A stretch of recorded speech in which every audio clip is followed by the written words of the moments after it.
Hi, good morning. KarenLoveLee here. This podcast is about the who, what, where, when, and why my shattered dreams have led me to profound purpose. And it has been a tragically hard, heartbreaking road, but ending up at purpose makes it all worthwhile.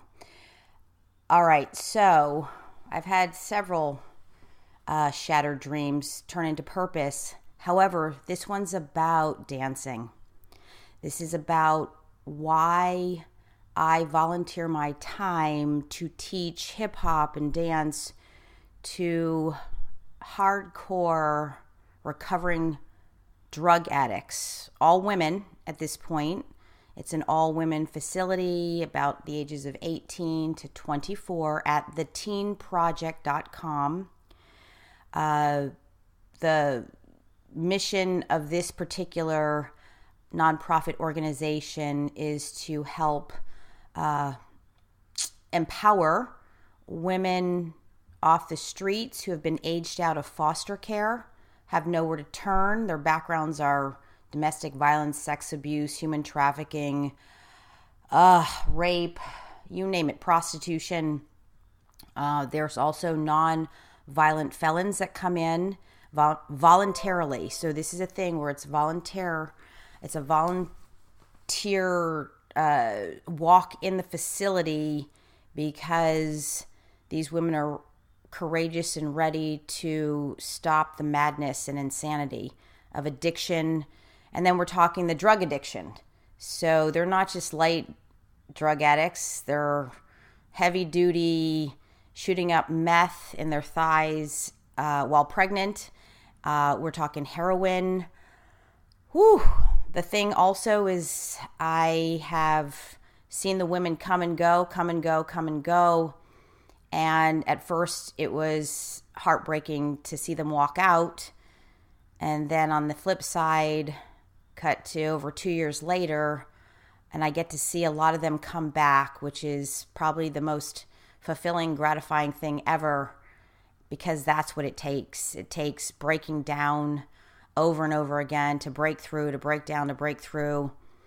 And it's one of those things where it takes 5-6 times to go back out onto the streets, so to speak, to come back and sustain sobriety and recovery and empowerment and really self-love and self-worth, self-respect.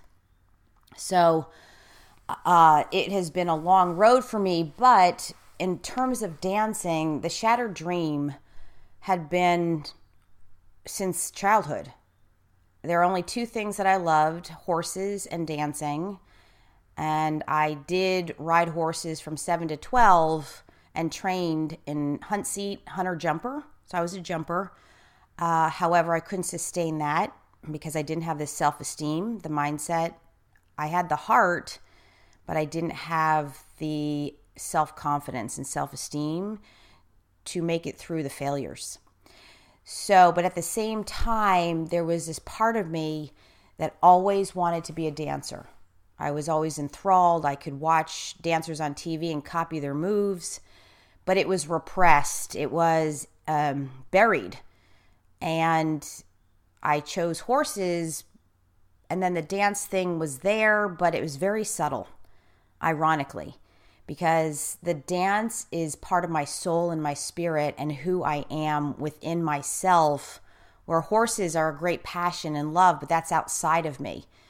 And so the dance was actually buried more for many, many years, but I think it was around age 11 or 12 that I wanted to pursue dance more and start to take dance classes, but I failed in that also because I compared myself to the other girls and dancers in the class, mostly girls. I didn't see any boys. And I couldn't sustain the ability to keep trying even when I felt so bad about myself. I wasn't good. I picked up the steps slowly. I felt embarrassed, and it was hard for me to learn the steps and I gave that up as well. And that was very hard. So I took a few classes here, but I could never keep going and sustain it. It was so shameful and humiliating to be so bad. And the only Asian girl in the class. So we're talking about all Caucasian. And then I always stood out. Everywhere I went, I always stood out. And that was just too much for me. That was the most painful thing, always. Because I grew up back east in New Jersey, and there were no other minorities except just a few FOBs, fresh off the boats, in my high school. And we were the only Asian American family in the area, and everywhere we went, we stood out like a sore thumb. There were no Mexicans, no African American, no blacks, no nothing. There were Jewish, and then there were Caucasian, a lot of Italians, but still Caucasian. That's what it looked like. So that I also had that going against me. I also was subjected to prejudice and discrimination and bullying. So all those things, but that came a little later. Just standing out was hard enough. So I wasn't able to stay in the dance classes and pursue something that was so innate. Also, I realized early on that I had a gift for dance. I had the natural rhythm and something inside me, but that wasn't enough. It's never enough. Even though we believe we have a gift or we're talented and there's something special about us, if we don't have the mindset, the self-confidence, and the ability to make it through the challenges and the hardship and the failures, there's no maintenance, let alone sustenance. There's no sustainability. And cut to what's so interesting is the passion never left me. So we're going to cut to, college. I took a few classes, but again, could not sustain it. And then something happened. I was always an athlete. I always wanted to be a cheerleader in high school. That never happened because I played sports. Plus, I had no cheerleading experience. I had no dance experience. So it's something I wanted desperately, but had nothing to back it up. Again, it doesn't matter that I had nothing. If I had the belief in myself and the self-confidence, then it could have worked. But I didn't have it, so it was never, ever going to happen. And sure enough, it didn't. But then cut to my 20s, and then boom shakalaka, boom shakalaka. I actually started in dance fitness. It was a dance class by one of the most profound teachers ever. He was like a Michael Jackson. Oh my gosh. But stockier build and could dance like Michael Jackson. And he was so amazing. So I ended up taking his class, which was predominantly dance and then the cardio aspect and then African movement. And it was the love of my life. I almost quit that first day. Again, the patterns are hardwired in from childhood. Over and over again, I saw myself quit dance, quit on myself, quit on my spirit, quit on my soul. And that, finally I said, enough is enough. I remember crying, thinking I'm not going back to that class, but something had me go back every single day, every day for 2 years. And then I showed up and I was in the back of the room and I was with all these moms. It was, oh my gosh. I had all these women who had kids and they were moms while their husbands were working, taking these classes at 9 o'clock in the morning, like clockwork, in Laguna Beach, California. And they were so much better than me that I was just like, this can't be happening. And no offense, but I was like, what? How could they be better than me? Well, because they had been taking the class every single day also. So I just kept hanging in there. And then ironically, but not so ironically, it finally clicked in and I became my teacher's first assistant. And my job was to teach the beginning classes for the new people coming in. And I had to break it down. I had to break down all the steps and I knew how to do that. And so I became his assistant. But what started was this teacher, his name is Mel, he would come in consistently 20, 25, 30 minutes late to class, and we would all wait for him. He was like a prima donna. And we'd all wait because there were no other classes like his. He was worth waiting for. But in the meantime, as I got better and better and better, all of a sudden the other students and these women that I was jealous of and envious of, they're like, Karen, warm up the class. Karen, get up there and warm up the class. You can do the warm up. And I said, no, Mel's going to get mad at me. He's not going to like it. I can't do that because I know him. And then somehow I started teaching for him. And the most amazing thing happened, living my passion. And what I firmly teach, preach, and practice is I became a magnet because a passion magnet. And one of Mel's private student who took private classes from him like clockwork, like every single day.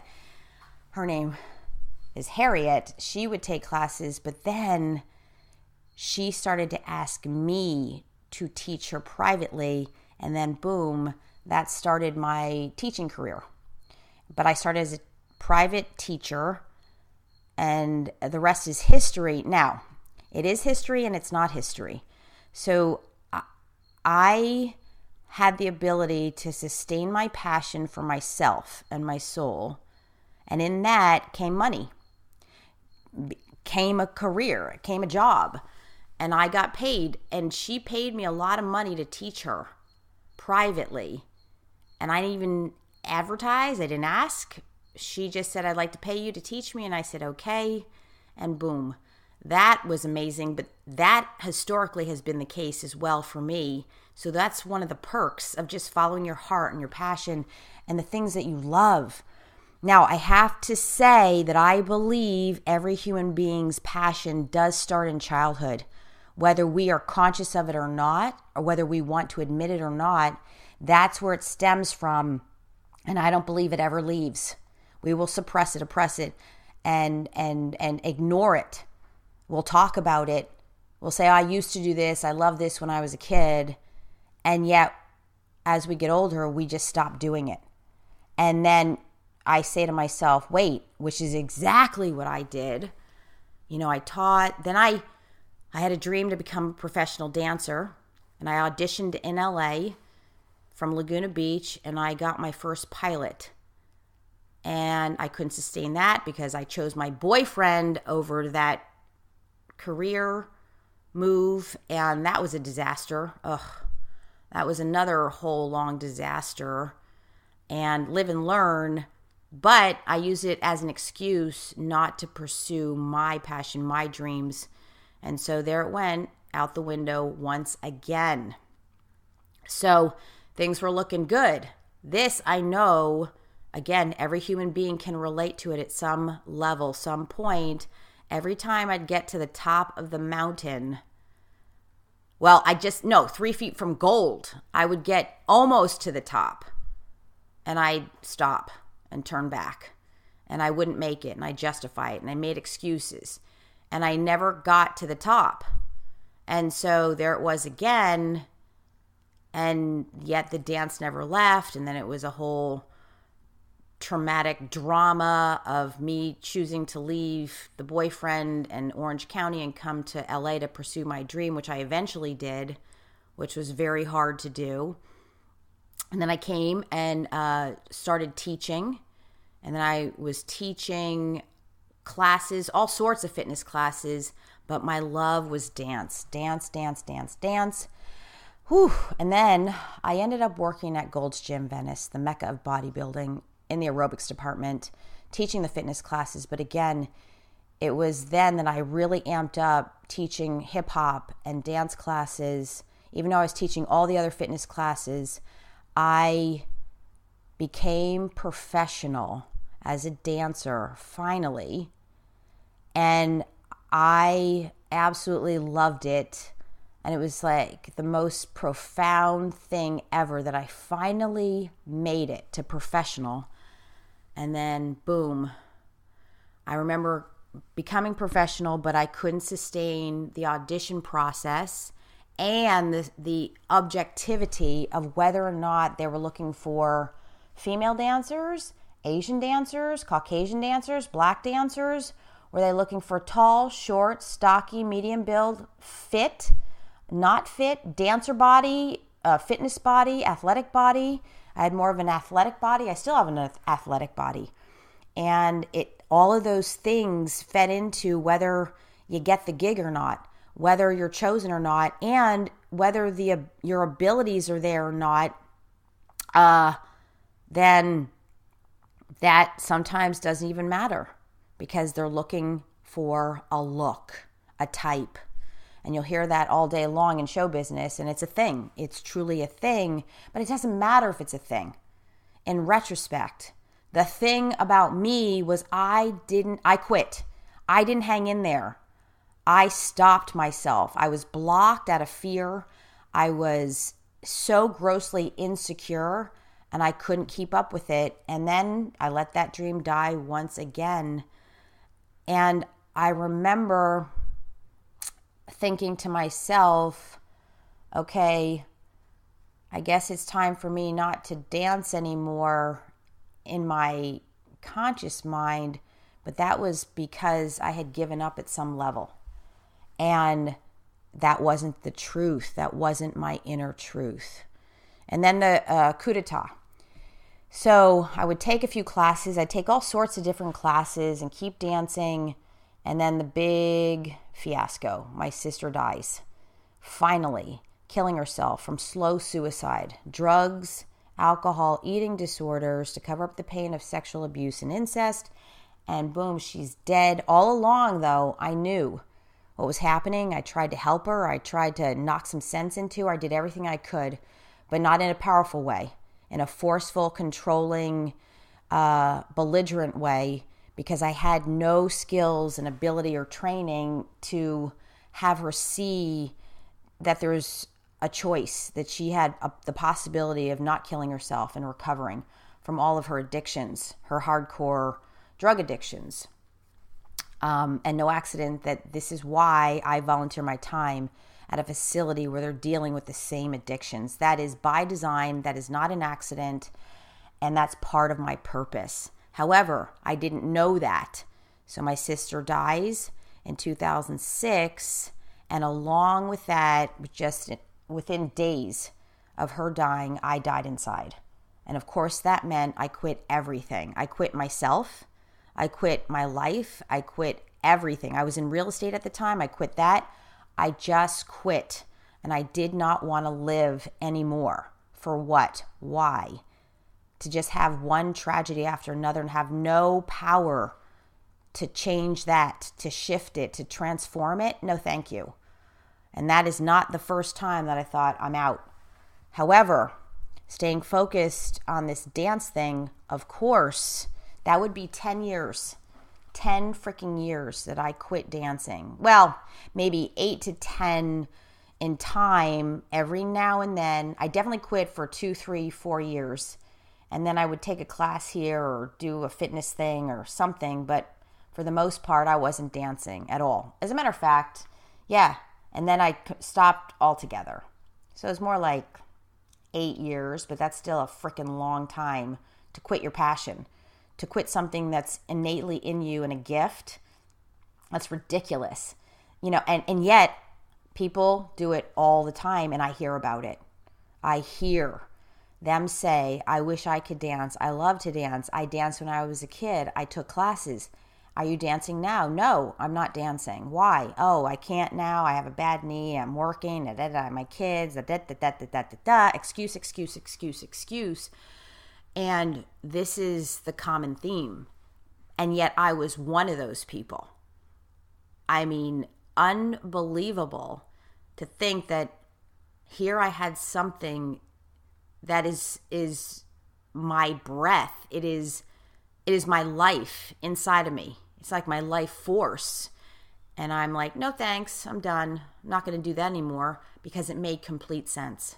If I had quit on myself and wanted to quit life, then it's inevitable that I would quit dancing, because that's my life.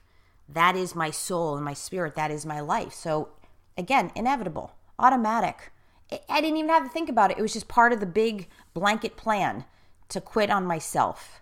And so no dancing, no dancing, no dancing, no teaching.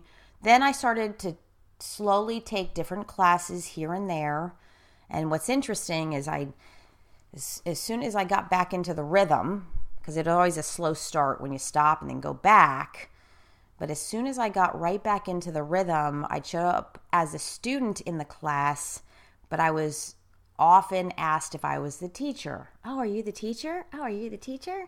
Oh, you're the teacher. And I'd say, nope, I'm a student. Nope, I used to teach. I don't teach anymore.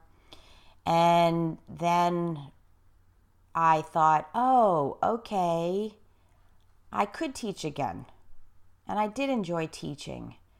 But I remember the biggest thing in teaching is I didn't have the ability to shift the student and the human's mindset.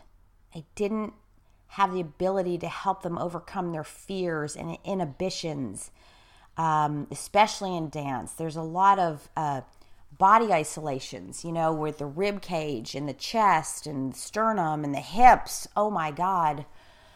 It was so hard to get people to move their hips from side to side to side to side. Even now with these girls, that they do it naturally, but the minute I say, okay, hips side to side, they get embarrassed, they get shy, they're like, no, I can't do it. They hold back. It's the most counterintuitive, weird, odd, bizarre thing.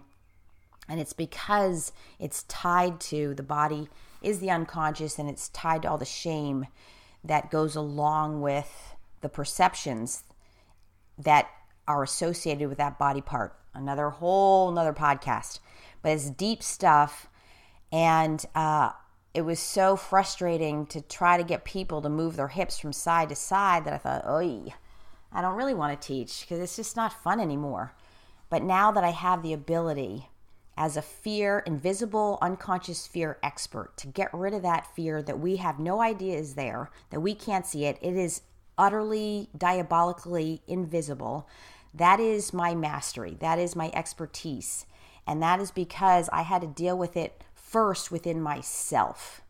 I had to see what stopped me over and over again from something so profoundly close to my heart, like it is me, is the spirit of me is a dancer in a physical form. And I have shut that off and had so many regrets. That would be my biggest and only regret. And I choose not to have it pull me down, but I'm not going to lie about it. I have regretted not sustaining my dance within me and not training as a child. These dancers start at 3, 4, 5. These ballet dancers, unbelievable. That was my dream, to be a prima ballerina. And I didn't have that. But it doesn't mean I can't do it today, but it hurts. It hurts to think I have it in me. I have the talent and the gift, and I could have really been professional status for longer, sooner than later. That hurts me. And when I watch dancers, I just, in my mind, and I just still want my body to do that. But you know what? I am still going for it because I can. Now, will I be professional and prima ballerina for, the American Ballet Theater? No. But that would be awesome. But no. But it means I can still go watch all those ballerinas. It hurts and the regret gets triggered, and then I have to really use my own coaching system to help me reconcile that, to help me be okay with it, and to continue mourning the loss and the grief and keep going and continue to bring it back around to say, no, Karen, that was not your path. That's not your journey. Just do it for your soul so it makes you feel good about you and only you, for no other reason than that it has you feel good and feel proud of yourself and keep you moving and have you stay in your creativity. Your body is your instrument, and stay in that magic and that flow of expression, of expressing myself for myself And that is it. I don't have to prove anything, and I don't need to have other people tell me, oh, you're so great. I can't believe you're still dancing. Oh my God. Are you the teacher? Are you the teacher? It's nice, but it's really for me and only me. And that's something very sacred.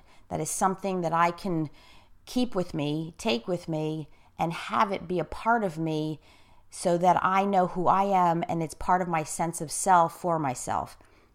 And that's it. Period. End of story. That is it. And that's what I do now. But I'm not going to lie. It hurts. It hurts. And I think, oh, but then I can say, well, it's never too late. It's never too late. And so the thing is, here I end up on this whole journey of dance. If I look backwards, as Steve Jobs says, we can only connect the dots looking backwards in order to move forward. That is not the exact verbatim quote, but that's basically the premise of his quote, and it's right on. And I've been doing that through my whole transformational journey in my recovery as a recovering overachiever and over accomplisher. It is true. If I look backwards at the journey of every time I pick my passion, quit, pick my passion, quit, pick my passion, quit, and every time I quit, though, it adds more resignation. It adds more cynicism. It adds more pessimism. And so I'm like, wait, that's just stupid. So here I was teaching. I couldn't shift people's minds. So then I quit, and there was no teaching. There's no dancing. And then little by little, I'd try again, but it was And then I kept putting it off. Oh my God. So now I remember thinking, once I was back and I had healed myself and gotten back from the slow suicide of my sister and then my own suicide attempt in 2008 and recovering from that, and I started dancing little by little again, I still would not dance enough. I wanted to, but I'd put it off because I was still working on my career, and I had to, go to this thing and this event and this networking thing, and then get a website and then get on Facebook and do social media and blah, blah, blah, blah, blah. Excuse. And then we're back to the same thing, and I'm not dancing until, not happy, but don't know why, because it's unconscious and invisible. I am just not happy, and I'm doing my life and things are going well, and I got my ranch and my animals, but something was missing inside of me. And what it took was almost dying in a serious car accident to wake my butt up, to wake me up. And I've talked about this accident, but it was 3 years ago. Wow, seems like yesterday. Anyway, I remember driving down to Orange County to meet and get a private session with a meditation expert because I knew I was blocked and I needed help. But on the way there, wasn't even my fault. There was a rubber garbage can bouncing off the center cement divider on the 5 freeway heading south, and everyone was swerving, and somebody slammed on their brakes. I slammed on my brakes, and my car from the fast lane all the way to the left swerves all the way to the other side across 4 lanes. And miraculous, I was fishtailed, so that's why I spun out, but miraculously I'm still here, there was a moment where I could have made a choice whether to stay or go, and I chose to stay, and I survived that, and nobody got hurt, thank God. There were 2 other people in the accident. Nobody, thank God, got hurt. We all walked out of our cars and did the insurance thing. But that was the biggest, best wake-up call, most recent of my life. And I remember thinking, oh my gosh, that would suck if I didn't live. But I did live, so obviously I'm meant to still be here, and I chose to be here. So what am I going to do? What do I want to do? Not what am I going to do? What did I want to do? And the first thing that popped up was dance. Get out there and dance. Dance for you. Because you'll be super pissed if you're dead and you didn't dance your way to the end. And then my saying is, if that happens, I will come back and haunt this earth like there's no tomorrow, and that will not be good. And sure enough, that was it. Boom! A boom shakalaka-laka, boom shakalaka-laka. That's what ended up happening. I immediately started taking hip-hop classes and other dance classes. That I went right back to hip-hop, which I had put off. I have taken pole dancing, which I love, love, love, love, love. Pole dancing. I would take different classes, but it was the hip-hop is my soul, for sure. That African influence, that is my thing. That's my jam. That's what moves me. And I went right back to hip-hop because I had to go right for the jugular. And, and I never quit. So I kept dancing for myself. And then I thought, if I were to teach, because people would ask me, where do you teach? Are you teaching? Teach, and I would say, no. And I knew I didn't want to go back to just teaching for money. And I could get paid for it. But I didn't want to do that because that was just not fulfilling enough for me. It didn't have enough meaning. It didn't resonate. It was no longer in alignment with who I am today.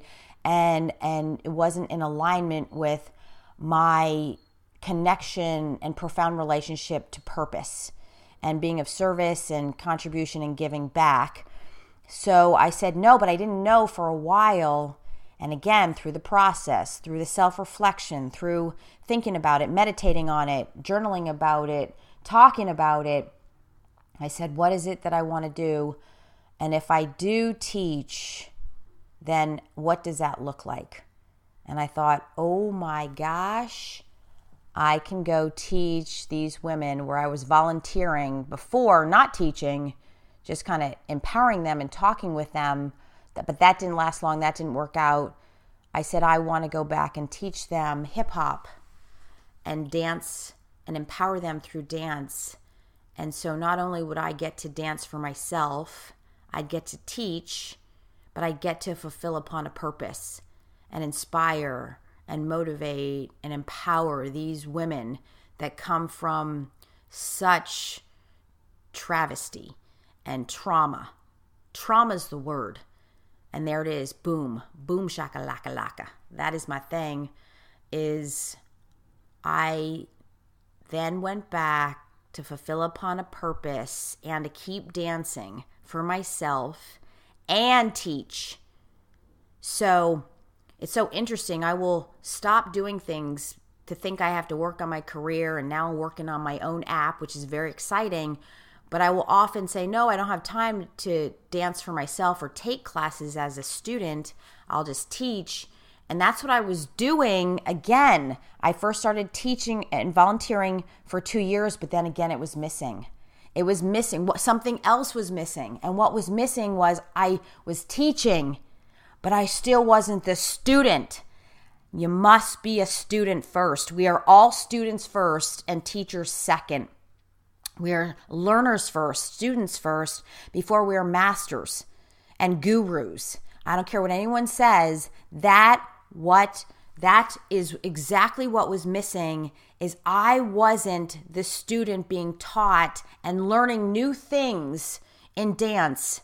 And so the teaching wasn't enough. So I stopped that, and I had enough, but I didn't know where I was going. The girls had started to take me for granted. A gross lack of appreciation, respect. And so it was time for me to move on. And in that time, I said, again, self-reflection, what's missing? And boom, I wasn't the student. And so I went back to take classes for myself and fuel that part of me that has never died and won't go away. It never goes away. It will be something uncomfortable in our whole life until death. And we won't listen to it. We won't answer to it. We won't take the time to go, what is going on, and look for the symptoms outside. And there it was. Boom. I was not dancing for myself. So I immediately went back into taking classes. And Now the vibration is elevated once again, and it's back up, and lo and behold, in that miraculous vibration and frequency that we put up, Einstein and Edison saying that brains pick up the vibration of other brains, and that comes from Think and Grow Rich, Napoleon Hill, that the brain vibration was sent back out because now I'm back on track, being of service to myself and my soul and my spirit by dancing for myself once again to stay connected to my sacred connection of who I am innately, inherently deep within my soul being. That vibration went out, and miraculously I get the text message that the women at the Teen Project had missed my class and learning how to hip hop and missed me at some level, that the founder of the organization, one amazing, amazing woman, Lori Burns, she texts me out of the blue when I least expect it and says, the girls are begging for you to come back. They have just held a meeting and they begged me to call you. And I was like, wow, interesting. And so, I hope you're getting the big picture here and how it relates to your life and your passions from your childhood, and how you have quit or held back on yourself at some level not to continue. That's the theme of this podcast, is feeling that thread, connecting to that thread like my thread, because it's all the same. We're all one. It just looks a little different. Maybe it's not dancing for you. Maybe it's playing the violin or the flute or the piano, or maybe it's being an inventor or a scientist, whatever it is, a writer. It's all the same underneath it all. Okay? And so now what happens is I still take classes as a student and I still teach. Before, I was just teaching and I wasn't the student. Now I don't have the time. I make the time. We never have the time, especially in the human lifespan. We don't have the time. We just don't. We make the time. So now I take classes for myself, and I'm also taking Afro-Caribbean movement dance, which is awesome. I take hip hop, but I'm taking lyrical jazz and ballet. Ta-da! I am training to be a ballet dancer, little by little on the side, and my goal is to get up on point. That has always been my thing. And so I'm taking those classes, but it means maybe once a week, twice if I'm lucky, and teaching twice a week. So it's something that I keep putting off and I'm not doing, and that's ridiculous because I immediately get into low energy. I'm not happy. There's a gnawing in me, like something's missing.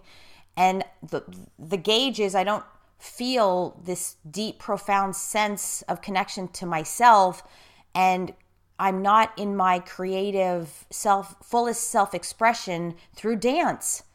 That's the bottom line. And so now I know, keep learning as the student first and the teacher second. Always second. And if people think, if you have a teacher who's not still a student, I would be very, very cautious about that, because I was that person. And yuck, it was no good. The vibration I was sending out was no good, and the vibration I was getting back was no good. It was just a train wreck. So now I get to train as a dancer for myself, and then I get to teach. And of course, it makes my teaching even better. And so now I get to take a shattered dream early on in childhood, and I have transformed it into one of the most magical purposes of my life, but not just of my life, of my spirit, of my soul, which I believe extends after life, after the human life is over. That's what I get to take, that energy, that vibration, that magic, that spirit. And now I have that. And so the shattered dream turns into a purpose, and everybody wins. Especially as a volunteer, especially when we're out giving back. And it has to be a win-win proposition. We have to not just give, we must receive something. And, paying it forward works. So we give, and that's what I did. I paid it forward for 2 years, and it's just all now clicking back in, because coming back to teach these women, that was unbelievable to me, because they asked me to come back, but I'm thinking, how could they ask me to come back when those women emancipate out of there and get on with their lives? But as it happens, like I said, the women end up coming right back in because they relapse and they break down like we do, whether we're hardcore drug addicts or not. As just high-performing humans, we will break down. And so those women coming back in never forgot what I did, and that I showed up and I was consistent.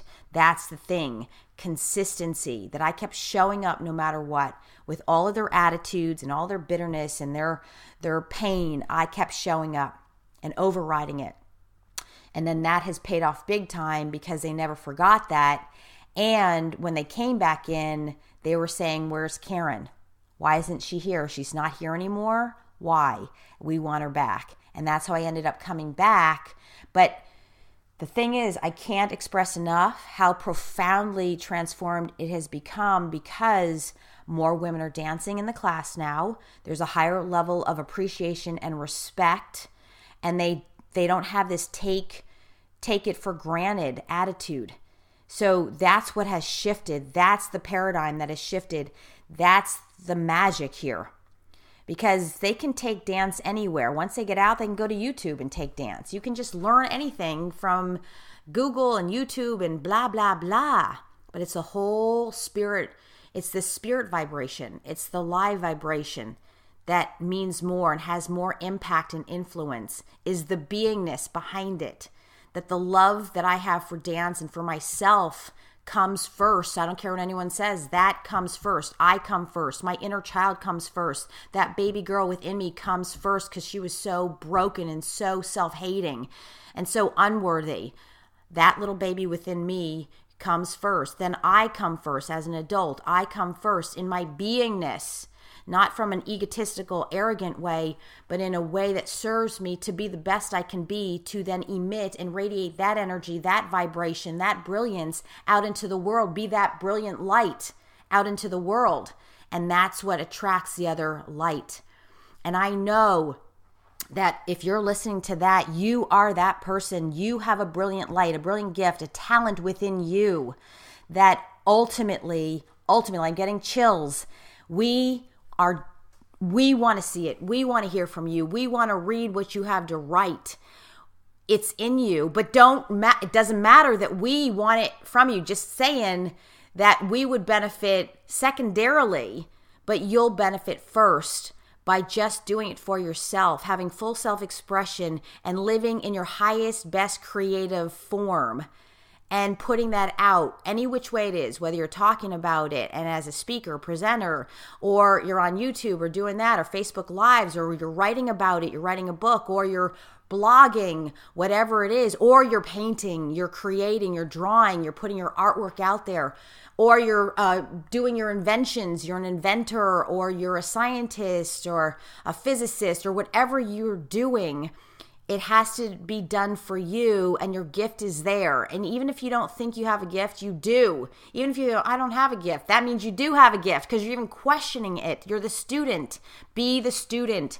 Your thirst for knowledge is imperative. Keep seeking. Be a seeker. Dig back into your childhood. And what is it that you love for no reason, because it made you feel good and you could do it for hours on end? What was that? That's your passion.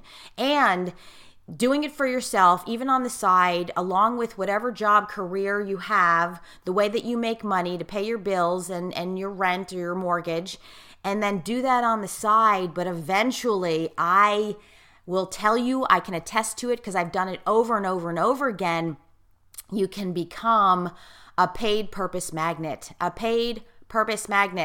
could have a passion and a purpose and get paid for it over and over again. That's how I have done it from the inception of my careers and how I've been able to make money and lots of money doing what I love, following my passion, and not just saying, oh, this is what I do now and I get paid for it, is that every time people came to me and said, I want to pay you for it.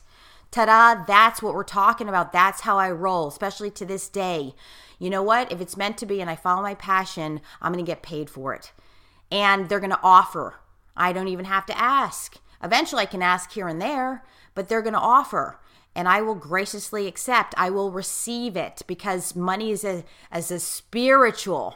Money is spiritual. That's all it is. It's part of the spiritual energy and vibration and frequency. And that's another big thing that I will get into in my podcast. But I want you listening to understand that gift, that talent, even if you never get paid for it, if you're doing it for your heart and your soul, it's worth it. And you can take that with you to your grave and beyond. And that's all that matters in the end, is that you have that fire in you, that magic in you. And you don't even have to put anything out there. I've had people tell me they draw, they paint, and no one's ever seen their work. They have it, and it's at home, and they don't even put it out anywhere. That's okay too. You don't have to put it out anywhere. The vibration will show up. And what I mean by that is, if you're one of those people, because I've talked to many, I will ask you, I will talk to you and say, I know you have a gift. What is it? Oh, you're a painter. I see. My God, this is amazing. I see you have a little picture here in your wallet. You drew this. Yes. And then the next thing you know, it's inevitable that somebody will notice it. They will pick up on that vibration, and they will acknowledge you for that. And that will give you the courage to maybe put it out there to the public, and you never have to. You never have to, because that doesn't make the difference. What makes a difference is that you're expressing yourself for your soul within you and that inner child within you. And then the magic just happens, and you can't explain it. There's no scientific thing to explain it. All of a sudden, the vibration is out there, and other vibrations pick up on it if you're around other humans with human brains, and then it becomes something that you never thought possible. You could never ever dream of, beyond your wildest dreams and imagination, and it happens. It happens to me over and over again. It's been happening ever since I was a child, but now I've mastered it, and I teach it. I practice it. I preach it. That is what I'm saying. And so I keep getting asked over and over, where can I come to your dance classes after I leave rehab? Where can I come to pay you to teach me to dance? It's already happening. And I say, I don't have the studio yet, and I plan to have one, but it will be under a nonprofit status. But people are wanting to pay me for something that I don't even have set up yet. Isn't that interesting? Wow. And again, it's something I'm creating down the line. I still have to have time to take my jazz classes, my ballet classes, and I'm just going to keep going and do it this way. And whatever's divinely orchestrated and meant to be shall be. And I can never, ever, ever lose as long as I am doing and being my passions, my burning desires, my obsessions. And sure enough, it's been happening over and over and over again, where people pick up on that, because I'm just so happy and elated and fun and free that people want that. And again, you have it within you to tap into that magic and express yourself. And that's all you have to do. Don't worry about anything else. That energy will come out, we'll pick up on it, and then just keep going and keep going and keep going, and it will unfold as it's meant to unfold, and it's going to be miraculous. It's going to be so magnificent that you'll be a little beside yourself, and you'll then fall into the fear of success and go, oh my God. But there's support and help for that too, but you want to get there. It's a great problem to have, but focus on just re-tapping into owning your gift, your talent. Go back to your childhood. What is your childhood fairy tale? What are your memories from childhood, your passions? And just do that. Do it on the weekends. Do a little bit on the side. I have a lot of my male clients tell me they love baseball. They wanted to be a baseball player when they were a little kid, and yet they're not even playing baseball. They're not even practicing. They're not even playing on a softball team, or they're not even watching baseball. It's the weirdest thing. Whatever it is, It's there. Tap into it. Tap into it and never give up on it. Stay connected to it and be the student. Go take classes. Go do what you have to do to feed into that passion, and it'll grow and you'll thrive in ways beyond recognition. It is beyond recognizable. And that's what I can tell you. And I know I sound like, blah, blah, blah, blah, and I am, because all of a sudden it's hitting me that I got to stop the podcast because I got to go dance. And I wear my headset. I shop with music going on. I go to different stores and I dance in the aisles. Oh my God, I have to say this last story. I went into the local grocery store, the grocery outlet. I love it. And the owners are amazing. And I had my headset, my headphones on, shopping, because that's how I do it. And my phone dropped out of my backpack purse onto the ground outside, and I didn't hear it because I had my music on. So be careful. Make sure you're careful if you're listening to music. So I walk in the store and I can hear my music, so I think my phone's with me until all of a sudden it goes out and I'm too far from my phone. I lose my Android phone and I'm like, oh my God. So then I'm like, looking for it. I thought I dropped it in the avocado bin and I didn't. And all of a sudden the owner knows me because I shop there so often. He's like, I said I lost my phone and I'm looking for it, and I didn't see it outside. It wasn't on the ground. It wasn't in my car. And then a couple of the checkers who know me there came out, and lo and behold, a wonderful woman found it and turned it in. Great karma. Again, there's the karma things. Somebody didn't steal it. It was turned in to one of the checkers, and she came out because they knew I was looking for my phone. But what had happened, the funniest part is the owner goes, wait, I can check the camera video. I can see where it is and if somebody took it. And I said, great, please check. He goes and checks. But by the time my phone was in my hand, he comes walking out. He goes, no, I didn't see anything, but I saw you dancing. I saw you dancing on the security video footage in the dog aisle, in the pet aisle. And he started laughing. And I brought a smile to his face because I was dancing I had lost my phone, but I was dancing, and he saw it on the video. And I thought, oh my God, that's hilarious. And I thought, wow, it's a little embarrassing, but I said, oh my God, did I do some good moves? And I was like, yes, I did. Oh my God. It's like, I did some great moves in the aisle. I remember because my song came on, and he just laughed. And he knew that I volunteered and taught dance, but it was like funny. And it was like, oh my God. And I went through that, but I brought a smile to his face because he was laughing when he saw me dancing in the aisle. So what I'm saying is, do it for yourself and do it everywhere and anywhere and watch the magic happen and unfold. Getting my phone back, priceless. And so there it is. The magic is everywhere. It happens in the smallest and biggest forms. And I want you to just consider and think about whether your gift, you have a gift or no gift, or a talent or no talent. You don't even have to call it a gift or a talent. You can just say, what do I love? What am I passionate about? What am I obsessed with? What was I obsessed with as a child and a teenager? And go from there. Okay? So I want to thank you for listening, and for all those who continue to listen to my podcast. I know I've been inconsistent, but my life is full. And like I said, my new app is coming out, so I'm excited about that. I just want to hear from you. And if you have any questions, please email me at KarenLoveLee@gmail. You can find me online on my website, KarenLoveLee.com. You can hashtag me, #KarenLoveLee. If you have any questions or feedback or anything you'd like to say, I am happy to answer your questions and get to them as soon as possible. And I would love to hear what you come up with. If there's something that you have from childhood, and if I can help you in any way or talk about it on the next podcast, I will do that. So make sure you email me and put in the subject line, or you can Facebook message me, private message me, and say, I want a podcast on this topic. I will do it. Just ask me. And believe it or not, I don't get a lot of people asking. Every now and then I do, but if you ask, I will do it and make it a priority, because this is one of my most favorite topics.